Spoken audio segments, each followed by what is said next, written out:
मैं आपको बताऊं, देखो मेरी एज काफी ज्यादा है आपसे, ठीक है, डबल से भी ज्यादा एज है, बट हम लोग भी कभी ना कभी सीखते हैं, हम लोग भी कभी ना कभी सीखते हैं। मैं आपको बताता हूं एक रियल लाइफ है ना, जिसने मेरे को बहुत बड़ा सीखने का मौका दिया। मैं आपको बताता हूं, मैं ना एक नेशनल इंस्टीट्यूट में काम कर रहा हूं, मैं नाम नहीं बताऊंगा because that is not good, ठीक है। जहां काम करते हैं सारे इंस्टीट्यूट अच्छे होते हैं, ठीक है, कहीं का नमक खाया हो तो वहां की नमक हरामी नहीं करनी चाहिए। बट उस इंस्टीट्यूट में पता क्या था, ठीक है,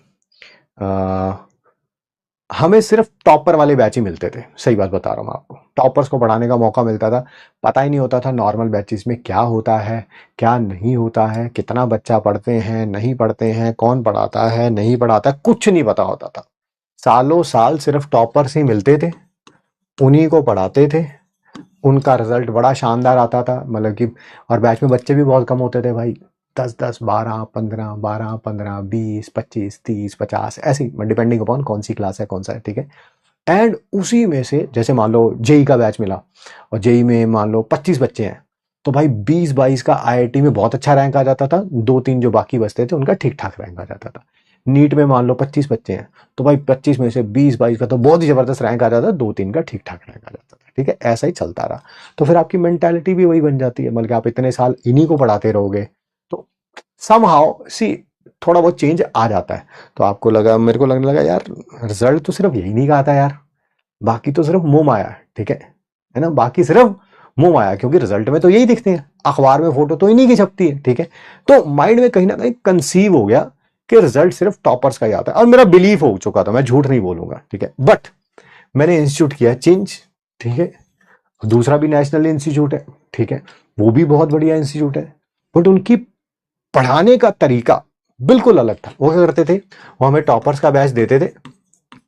और जो टॉपर्स का बैच होता था ना, उनका मतलब कि क्या बोलेंगे, एकेडमिक साइकिल इस तरह का था कि हम टॉपर से उनको पढ़ा पढ़ू के, 11th-12th की खासकर बात कर रहा हूँ, 12th की खासकर बात कर रहा हूँ, उनका सिलेबस खत्म हो जाता अगस्त के आसपास,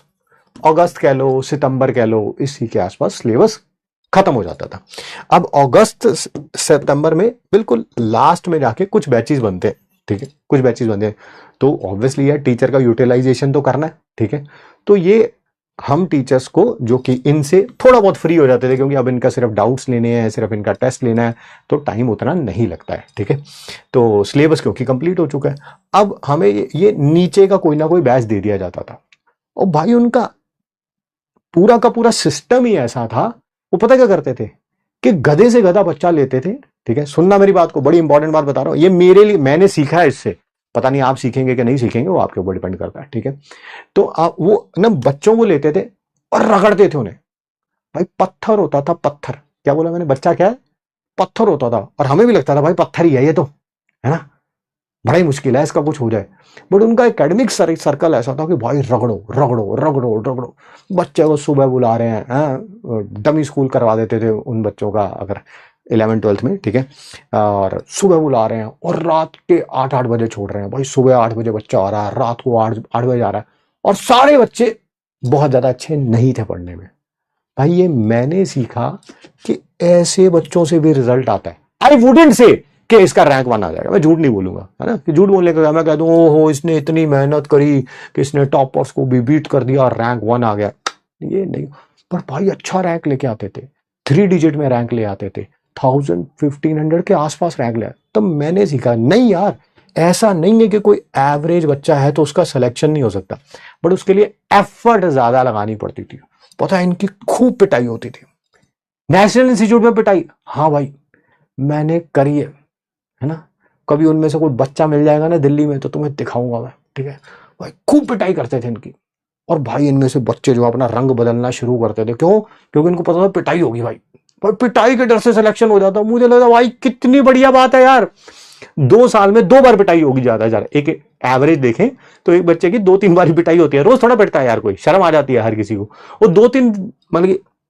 आपने एक को पीटा, मान लो 30 बच्चों की क्लास है, तो भाई बाकी 29 डर जाते थे, भाई कल अपना नंबर लगेगा, भाई होमवर्क करके जाना, भाई भाई भाई भाई मॉड्यूल करके जाना।